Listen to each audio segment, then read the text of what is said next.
षोडशोपचार से सुदामा जी का पूजन किया, नया वस्त्र पहनाए, फूल माला पहनाए, चंदन लगाए, जलपान कराया, प्रसादी दिया और भगवान जो है चरणों के पास बैठकर सुदामा जी का पैर दबाते हुए रुक्मिणी जी को आदेश देते हैं। 56 भोग रुक्मिणी जी ने अपनी रानियों के साथ, अपनी बहनों के साथ मिल करके बनाया है।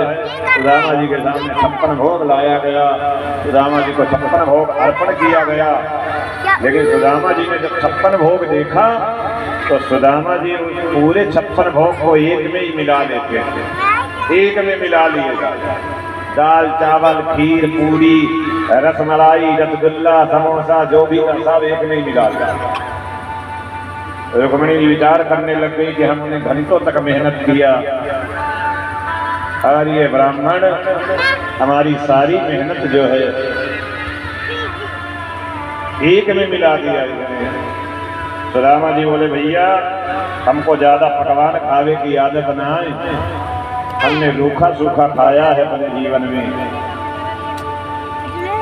इसलिए हमने एक में ही मिला दिया।